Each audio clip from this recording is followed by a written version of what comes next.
सुप्रभात मध्य प्रदेश, आपके साथ मैं हूं ललित प्रजापति। शुरुआत करेंगे भोपाल से मिल रही बड़ी खबर के साथ। डीजीपी का बड़ा बयान आया है। पीएफआई और मदरसों पर कड़ी निगरानी रखी जाएगी, ये डीजीपी साहब कह रहे हैं। हालांकि पीएफआई प्रतिबंधित है, वैसे ही उनकी गतिविधियों पर नजर रखनी है।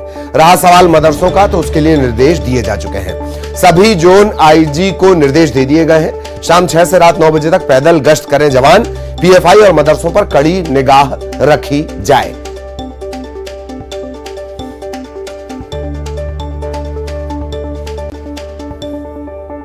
प्रतिबंधित संगठन पीएफआई, अगर इसकी कोई गतिविधियां नजर आती हैं तो उस पर सख्त एक्शन लिया जाए। और उसके लिए करना क्या है? नजर आने के लिए 6 से 9 बजे तक पैदल गश्त करना है जवानों को। गश्ती की व्यवस्था अभी भी है, होती है नहीं होती है, यह बड़ा सवाल है। मदरसों पर कड़ी निगाह रखें, यह डीजीपी का कहना है। सहयोगी जितेंद्र इस वक्त हमारे साथ जुड़े हुए हैं। जितेंद्र के पास आपको लिए चलेंगे। जितेंद्र, पूरी जानकारी विस्तार से। देखिए ललित, अगर बात करें तो डीजीपी सुधीर सक्सेना ने कल महत्वपूर्ण बैठक ली है, जिसमें सभी पुलिस अधिकारी मौजूद रहे।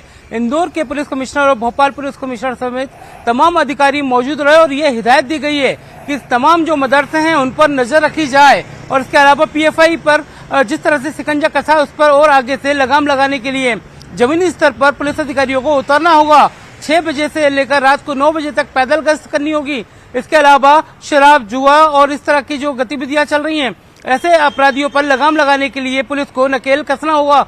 साथ ही पैसा एक्ट को लेकर जिस तरह से मामले सामने आ रहे हैं, उसे लेकर भी सख्ती से पुलिस अधिकारियों को जनता के बीच जाना होगा। वहीं अगर बात करें तो अवैध कब्जे को लेकर और साथ ही जिस तरह से और अन्य अवैध मादक पदार्थ की तस्करी होती है, ऐसे अपराधियों पर लगाम कसने के लिए पुलिस को फ्री हैंड दे दिया गया है। तो कह सकते हैं कि आने वाले दिनों में अब भोपाल और इंदौर और तमाम प्रदेश की पुलिस काफी एक्टिव और चौकन्नी नजर आएगी, क्योंकि अब वो किसी भी तरह की गतिविधि पर अपराधियों को छोड़ेगी नहीं। साथ ही शराब, अवैध रूप से जो शराब की तस्करी करते हैं या फिर खुले में शराब पीते हैं, ऐसे लोगों पर कड़ी कार्रवाई की जाएगी। ललित, चलिए बहुत बहुत धन्यवाद जितेंद्र आपका इस तमाम जानकारी के लिए। सहयोगी जितेंद्र विस्तार से जानकारी दे रहे थे। ग्वालियर का रुख करेंगे। बड़ी खबर, हाईकोर्ट की फटकार का असर नजर आने लगा है। Madhya Pradesh nurses registration council हरकत में आया है। Madhya Pradesh nurses registration council ने एक्शन लिया है। भोपाल के टीटी नगर थाने में एफआईआर दर्ज करवाई गई है। ग्वालियर के 2 कॉलेज पर एफआईआर दर्ज करवाई गई है। दूसरे राज्यों से माइग्रेट होकर आई फैकल्टी अपात्र घोषित कर दी गई है।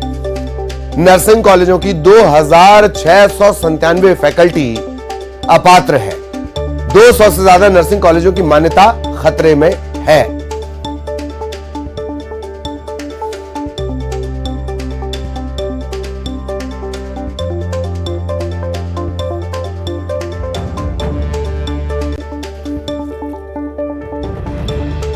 इसी से जुड़ा हुआ एक और मामला, ग्वालियर से ही नर्सिंग परीक्षाओं पर रोक के मामले में आज फिर सुनवाई होनी है।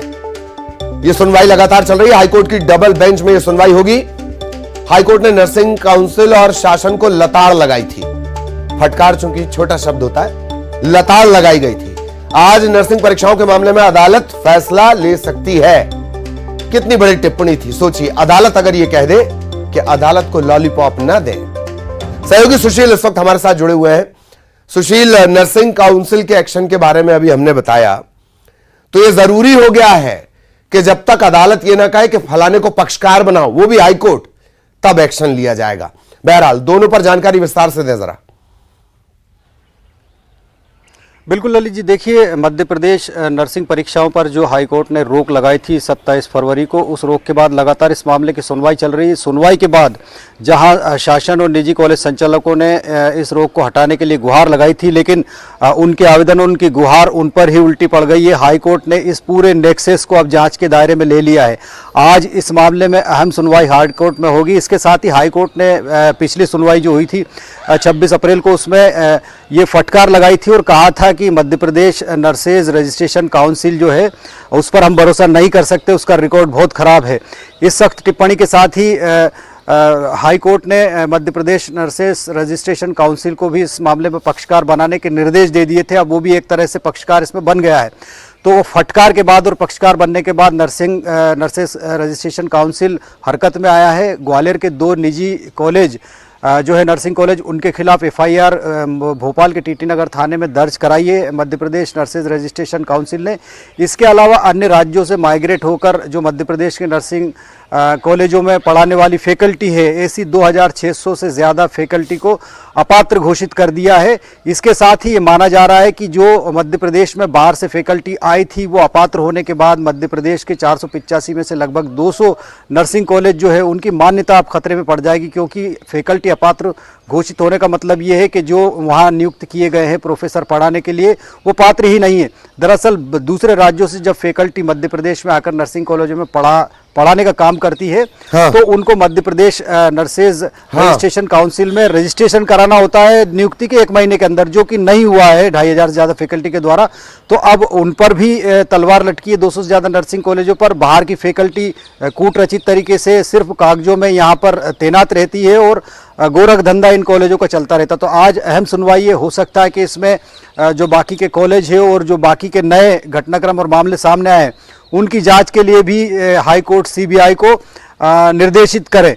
तो निश्चित तौर पर अब इस मामले में लगता है कि हाई कोर्ट एक बिल्कुल फाइनल डिसीजन की तरफ बढ़ेगा और रोक के अलावा भी जो इनके अंदर जो फर्जीवाड़ा चल रहा है उस पर भी जो है अंकुश लगाया जाएगा। चलिए बहुत बहुत धन्यवाद सुशील, लगातार नजर बनाए रखें, आगे भी आपके जरिए अपडेट पहुंचाएंगे।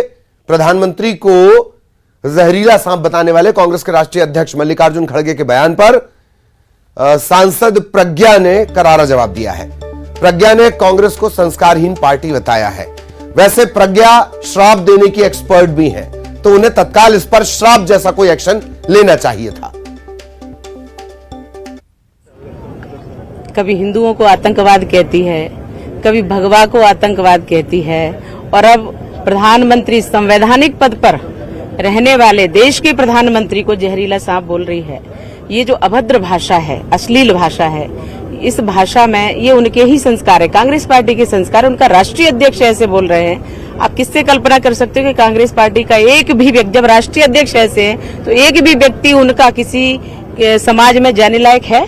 ये मेरा जनता से कहना है कि ऐसे लोगों को तत्काल जवाब देना चाहिए। कांग्रेस जो है अभी तक इसी प्रकार से दबाव बना करके, उल्टे सीधे केस लगा करके लोगों के अंदर, समाज के अंदर भय व्याप्त करना चाहती थी, उन्हें भयभीत करना चाहती थी समाज को। जो अब माननीय मोदी जी के शासन में सबके साथ न्याय हो रहा है, तो अब ये इस प्रकार के कीड़े मकोड़े लोग निकलते जा रहे हैं, उनको सबको दंड मिलेगा। कर्नाटक में नेता पुत्र पुत्रियों को बीजेपी का टिकट दिए जाने के बाद एमपी में नेता पुत्रों में टिकट मिलने की संभावनाएं बढ़ गई हैं। हालांकि इससे पहले बीजेपी परिवारवाद को लेकर हमेशा कांग्रेस पर आरोप लगाती रही, लेकिन जिस तरीके से कर्नाटक में बड़ी संख्या में नेता पुत्रों, पुत्रियों, परिजनों को टिकट दिए गए, एमपी में नेता पुत्रों को बल मिला है। कर्नाटक फॉर्मूला एमपी में लागू किए जाने की सुगबुगाहट के साथ राजनीति शुरू हो गई है। नेहा बग्गा है बीजेपी की, कह रही है कि हर प्रदेश की अपनी अलग अलग परिस्थितियां होती हैं, पर पार्टी तो एक है ना। इस पर कांग्रेस ने तंज भी कसा है।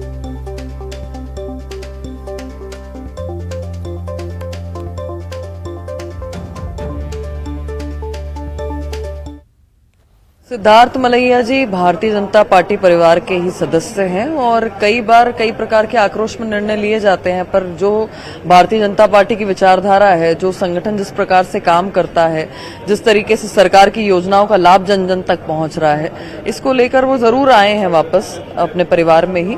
पर मैंने जैसे कहा कि समीकरण सब राज्यों के अलग रहते हैं। मध्य प्रदेश में जिस प्रकार का जो कैंडिडेट होगा, उसकी जो जनता तक पहुंच होगी, उसकी जो स्वीकार्यता होगी, उसी के आधार पर मध्य प्रदेश में भी निर्णय होगा। भारतीय जनता पार्टी में परिवारवाद की बेला है पूरी की पूरी। भारतीय जनता पार्टी जो आरोप लगाती है वो उसमें खुद जरूर मौजूद होता है, और यही देखने को मिला कर्नाटक में। न जाने कितने परिवारवाद के नाम टिकट दिए गए, लगभग मेरी जानकारी 30-35 की है। मध्य प्रदेश में भी यही क्रम दिख रहा है। जिस तरह से जयंत मलैया जी को पहले अपमानित किया गया, उनके बेटे को पार्टी से निकाला गया, अब सिद्धार्थ मलैया को वापस ले लिया है पार्टी के अंदर। खैर ये तो आज की तारीख में अपराधी और आरोपियों को वापस ले रहे हैं पार्टी के अंदर, तो ये कुछ भी कर सकते हैं। लेकिन ये वही है कि हार सामने दिख गई है, बौखलाहट खुल के आ रही है बीजेपी के सामने, और ये अपने जो ये तथाकथित सिद्धांतों की बात करते हैं उनके आगे घुटने टेकने को मजबूर हो गए हैं। कुछ भी कर लें, भारतीय जनता पार्टी पूरे प्रदेश में अपने कार्यकर्ताओं को छोड़ के नेता पुत्रों को टिकट दे दे, हमें कोई आपत्ति नहीं है, वो दे। उसके बाद भी इनकी जमानत जब्त होने वाली है। कांग्रेस विधायकों ने जिला प्रशासन पर विकास कार्यों में भेदभाव के आरोप लगाए हैं। जिला स्तरीय दिशा की बैठक में कांग्रेस विधायक प्रवीण पाठक नाराज हो गए। ग्वालियर दक्षिण और ग्वालियर पूर्व विधानसभा के साथ विकास कार्यों में भेदभाव करने के आरोप उन्होंने लगाए हैं। उनका यह भी कहना है कि ऊर्जा मंत्री की ग्वालियर विधानसभा में विकास हो रहे हैं। वहीं बीजेपी के सांसद विवेक शेजवलकर ने कहा कि हमारी नजर में सभी विधानसभा एक जैसी है, किसी के साथ भेदभाव नहीं हो रहा है। यह अलग बात है कि सिंधिया के आने के बाद बहुत सारे पुराने भाजपाइयों के साथ भेदभाव हो रहा है, पर उसके लिए ये फोरम नहीं है। कहते हुए आप सबके समक्ष अफसोस हो रहा है कि पिछले 3-4 बार की जो दिशा की बैठक हुई है, हर बार मैंने कहा है कि जो प्रमुख मुद्दे हैं उन पर चर्चा हो और जो निर्णय हो उसकी समीक्षा अगली बैठक में की जाए। जहाँ जहाँ प्रशासन फंसता नजर आ रहा है, जहाँ जहाँ प्रशासन का परफॉर्मेंस नहीं है, अगली बैठक से उन विषयों को, उन मुद्दों को हटा दिया जाता है। आज भी मैंने सांसद महोदय, चूंकि वो डिसा की बैठक के शायद उनका जो फोकस मुख्य रूप से अपने विधानसभा क्षेत्र पर रहता है, पर मेरा मानना है कि इस तरह की मीटिंग में इस तरह किसी एक प्रतिनिधि अपने एक ही क्षेत्र का लेकर के बार बार उसके बारे में अगर किसी प्रकार की आपत्ति भी उठाए तो मेरा मानना है ठीक नहीं। मैंने उनसे ये तो जरूर कहा कि मैंने उनसे कहा कि उनसे मैंने कहा कि आपका अभिनंदन इसलिए भी करता हूँ कि आप दिखता है कि आप अपने क्षेत्र की समस्या उठा रहे हैं। दमोह के भटियागढ़ थाना इलाके में जंगल में मिली युवक की लाश के मामले में चौंकाने वाला खुलासा हुआ। पुलिस की माने तो बीमा की रकम के लिए मृतक के भाई ने ही गोली मारकर हत्याकांड को अंजाम दिया है। आरोपी ने 8 महीने पहले ही अपने भाई और भाभी का बीमा करवाया था। उसी समय से हत्याकांड को अंजाम देने की रणनीति बना रहा था। 8 महीने बाद सहयोगी के साथ मिलकर कट्टे से गोली मारकर इसने भाई की हत्या की, शव को जंगल में फेंक दिया। हत्याकांड को अंजाम देने के बाद खुद वो भाई की गुमशुदगी की रिपोर्ट दर्ज करवाता है। तांत्रिक की निशानदेही पर शव के बरामदगी की बात कहता है।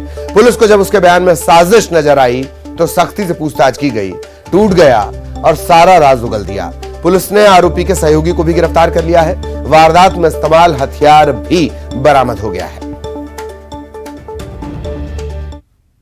पहले उसने अपने भाई का और अपनी भाभी का, दोनों का बीमा कराया था और बीमा इसी पर्पज से कराया था कि कुछ समय बाद इसकी हत्या करके बीमा की पूरी राशि हड़प लूँगा।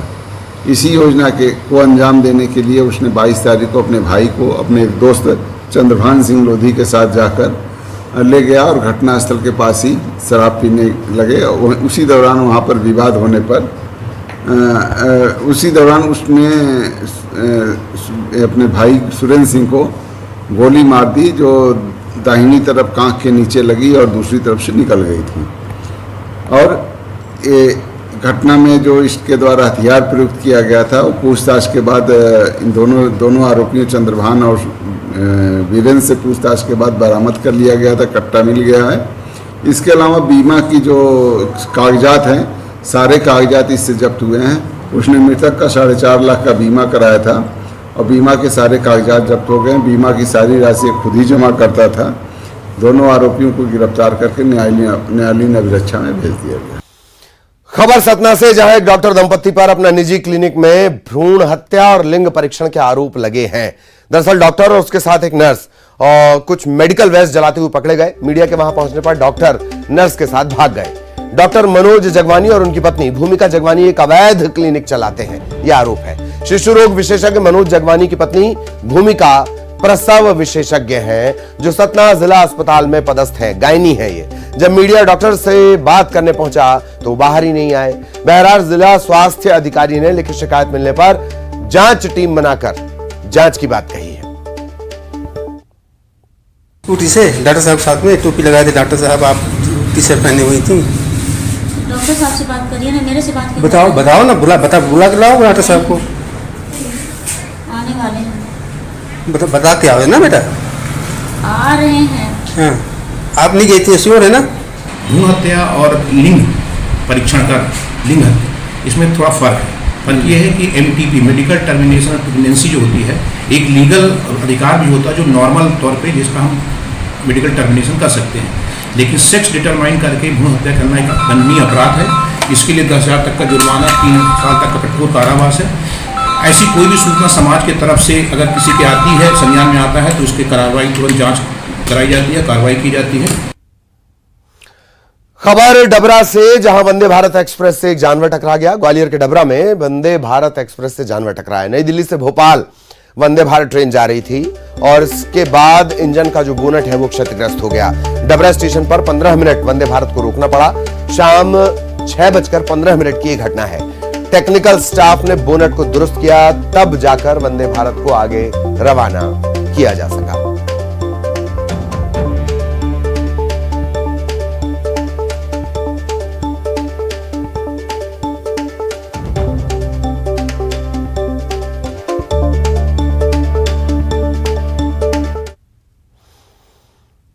सुप्रीम कोर्ट ने समलैंगिक विवाह को मान्यता देने वाली याचिका को भले ही 5 सदस्यीय संवैधानिक पीठ को सौंप दिया हो, लेकिन समलैंगिक विवाह को लेकर विरोध हो रहा है।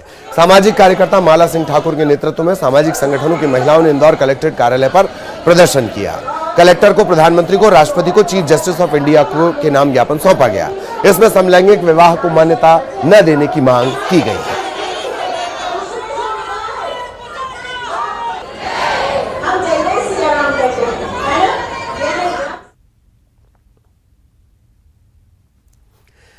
इधर ग्वालियर में जानलेवा स्टंट की सनक लगातार बढ़ती जा रही है। बुलेट सवार 4 युवाओं का एक वीडियो वायरल हो रहा है। बुलेट के आगे पहिए पर एक युवक बैठा है, पहिए पर तो नहीं,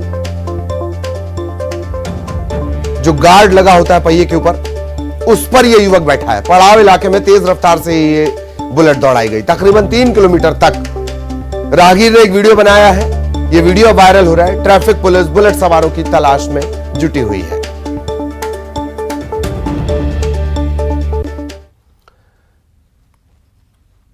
दतिया की सेवड़ा जेल से एक सीसीटीवी फुटेज सामने आया है। इसमें जेलर मंजू कुजूर के पति बेरोक-टोक घूमते नजर आ रहे हैं। जेल के अंदर और बैरकों में आते जाते दिख रहे हैं। जेल कर्मियों ने हाल ही में जेलर और उनके पति की जेल में अवैध वसूली की शिकायत जेल डीजी को भेजी है। जेल कर्मियों का आरोप है कि जेलर का पति आजीवन कारावास की सजा काट चुका है, जेल में अराजकता फैला रहा है। सेवड़ा जेल का यह सीसीटीवी सामने आया है, उससे ये बात साबित भी होती है। जेल कर्मियों की शिकायत कहीं ना कहीं सही बताई जा रही है। नर्मदापुरम में बीती रात नर्मदा कॉलेज ओवर ब्रिज पर हुए सड़क हादसे का सीसीटीवी सामने आया है। इस हादसे में इको वाहन चालक की लापरवाही नजर आती है। इसमें वो घायल को घसीटते हुए भी दिखता है। दरअसल ओवर ब्रिज पर हुए इस हादसे के एक वायरल वीडियो में कार और एक बाइक को इको कार चालक ने टक्कर मार दी। बाइक सवार 2 युवकों में से एक युवक को इको कार चालक ने रौंद दिया, दूसरा युवक कार में फंस गया और इसे ये कार चालक तकरीबन 20 मीटर तक घसीटते ले गया। पुलिस मौके पर पहुंची। दोनों घायल युवकों को इलाज के लिए अस्पताल में भर्ती करवाया गया। इलाज के दौरान दोनों की मौत हो गई।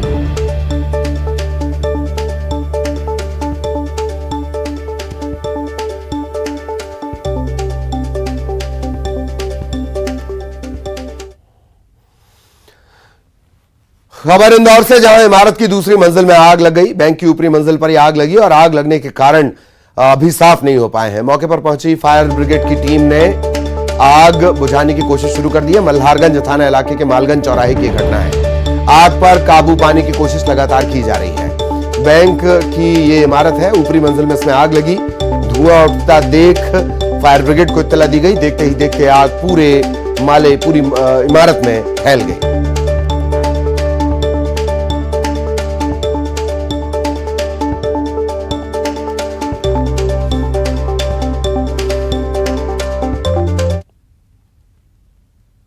और अब 25 सेकंड में खबर